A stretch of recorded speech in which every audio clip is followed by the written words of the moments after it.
Sir ఇప్పుడు fintech కంపెనీస్‌లో wealth మేనేజ్‌మెంట్‌ని పోల్చుకుంటే స్టాక్ బ్రోకింగ్ కంపెనీస్ ఎందుకు లాభాల్లో ఉన్నాయంటారు? సో ఇందాక మనం మాట్లాడుకున్నట్టుగా డిస్ట్రిబ్యూషన్ సైడ్ వచ్చేటప్పటికైతే కనుక రెవెన్యూ ఒక్కసారే వస్తుంది and over a period of time వచ్చేటువంటి అవకాశం అంటే ట్రైల్ కమిషన్ ఏదైతే ఉంటుందో అది తక్కువగా ఉంటుంది.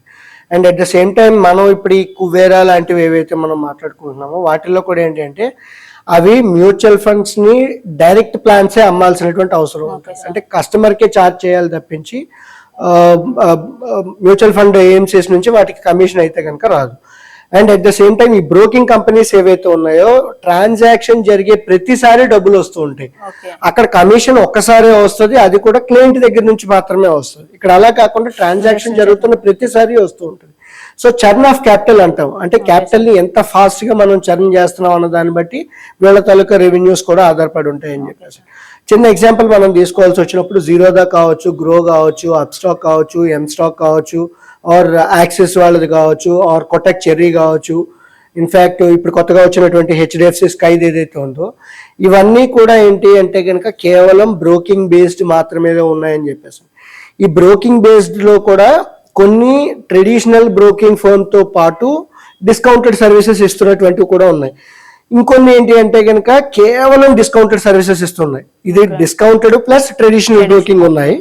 కొన్ని ఏంటంటే కేవలం డిస్కౌంటెడ్ కింద ఉన్నాయి.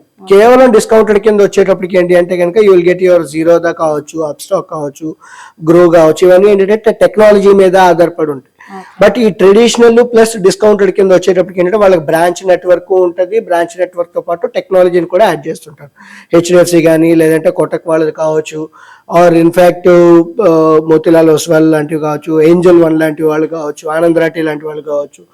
సో వీళ్ళ తాలూకా ప్రాఫిటబిలిటీ ఎందుకు ఎక్కువగా ఉంటుంది అంటే కస్టమర్తో రిలేషన్షిప్ అనేటువంటిది ఎక్కువ రోజులు ఎక్కువ సమయం అనేటువంటిది ఉంటుంది. సో కస్టమర్ ఎక్కడైనా స్ట్రక్ అయినా కూడా వీళ్ళు ఇచ్చేటువంటి గైడ్ లైన్స్తో పాటు సలహాలు సూచనలతో పాటు వాళ్ళకి కావాల్సినటువంటి రెవెన్యూని over a period of time పెంచుకునేటువంటి అవకాశం ఉంటుంది. బట్ అదే జీరో దాకా వచ్చేటప్పటికి ఏంటి అంటే కనుక వాళ్ళ సర్వర్స్ డౌన్ అయిపోయినా కాల్ చేసి ట్రేడ్ చేయాల్సి వస్తే దానికో 20 రూపాయలు పెట్టుకోవాల్సినటువంటి అవసరం ఉంటుంది. అలా కాకుండా ఈ ట్రెడిషనల్ ప్లస్ డిస్కౌంటెడ్ కింద ఉండే వాటిలో ఏంటి అంటే ఒక రిలేషన్షిప్ మేనేజర్ లాంటి వాళ్ళు ఉంటారు. అట్ ద సేమ్ టైం వాళ్ళ నెట్వర్క్ ఏదైతే ఉందో బ్రాంచ్ నెట్వర్క్ కావచ్చు, బ్యాంక్ నెట్వర్క్ ఏదైతే ఉంటుందో వాటిని కొంతవరకు లెవరేజ్ చేసుకొని వీళ్ళు లాభసాటిగా ఉంటున్నారని చెప్పేసి చెప్పుకోవచ్చు.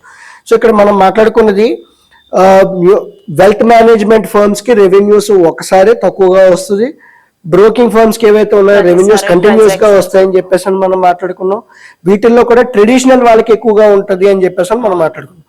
ఇప్పుడు ఏంజల్ వన్ కావచ్చు, జీరోదా కావచ్చు, వాళ్ళకి రెవెన్యూస్ ఎక్కువగా ఉండడానికి మేజర్ రీజన్ ఏంటి అంటే గత 8 ఏళ్లుగా మార్కెట్లు అనేవి కంటిన్యూస్ గా పెరుగుతూ వచ్చాయి.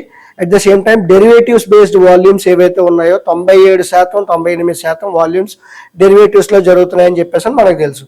ఈ డిస్కౌంటెడ్ బ్రోకర్స్ లో టెక్నాలజీ బేస్డ్ బ్రోకర్స్ ఎవరైతే ఉన్నారో వాళ్ళ దగ్గర ఏంటంటే మీలాంటి జెన్జీ బ్యాచ్ ఎక్కువగా ఉన్నారు.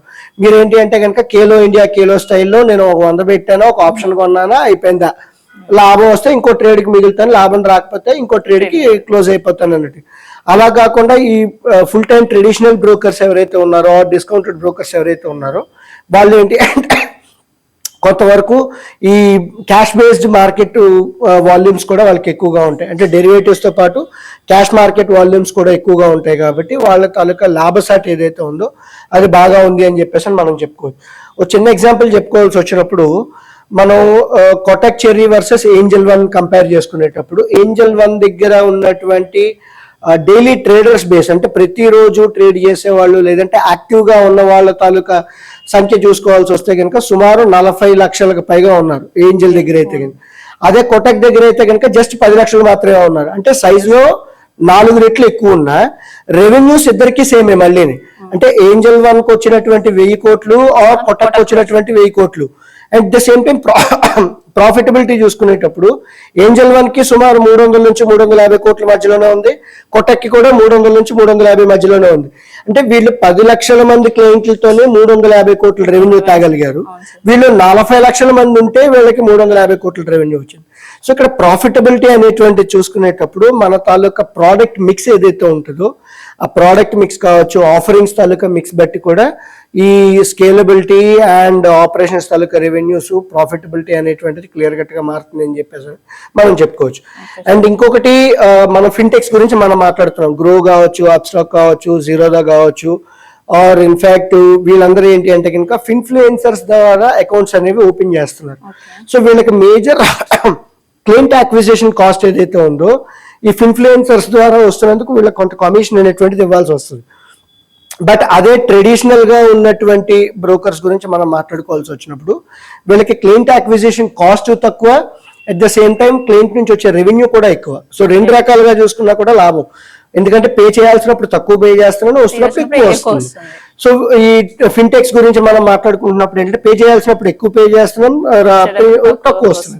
సో ఆ రకంగా ప్రాఫిటబిలిటీ అనేటువంటిది కూడా మారుతుంది అని చెప్పేసి అని, అందుకే ఇవి ఎక్కువగా లాభాల్లో ఉన్నాయి, అవి తక్కువగా లాభాల్లో ఉన్నాయని చెప్పేసి అని. కేవలం ఇది మాత్రమే కాదు, ఇప్పుడు ఏంటంటే బ్రోకింగ్ మీద చాలా రకాల ఎంటిటీస్ వచ్చేసాయి. యాక్సిస్ డైరెక్ట్ వాళ్ళది కావచ్చు, తర్వాత ఏంటంటే ఎం స్టాక్ అని చెప్పి ఇప్పుడు కొత్తగా వచ్చాయి. సో వీళ్ళందరూ ఏంటి అంటే గత 8 ఏళ్లుగా మార్కెట్లు వరుసగా పెరిగాయి కాబట్టి ఇదే టైప్ ఆఫ్ సిమిలర్ మార్కెట్స్ ఉంటాయి, ఇదే టైప్ ఆఫ్ యాక్టివ్ పార్టిసిపేషన్ మీలాంటి వాళ్ళు ఎవరైతే ఉన్నారో లాభాలు వస్తాయి కంటిన్యూస్ గా. సో దానివల్ల నేను కూడా లాభాలు పొందుతానని చెప్పేసి ఇలాంటి కంపెనీలు రావడం జరుగుతుంది. బట్ మార్కెట్లో ఒక్కసారి కరెక్షన్ వచ్చి మీ యంగర్ జనరేషన్ కి బుల్ మార్కెట్స్ లో ఉండేటువంటి కరెక్షన్స్ తెలిస్తే ఒక్కసారి ట్రేడర్స్ ఎవరైతే ఉన్నారో వాళ్ళకి జల్ల తగులుతుంది. ఈ కంపెనీలు ఏవైతే ఉన్నాయో కంపెనీలకు కూడా ఒకసారి గ్రౌండ్ కి వచ్చి స్పృహ తెలుస్తుంది అనమాట. ఓకే, ఇలా మార్కెట్లు అన్ని ఎల్లకాలం ఒకేలా ఉండవు అనేటువంటి స్పృహకు రావడం జరుగుతుంది అని చెప్పేసి మనం అనుకోవచ్చు.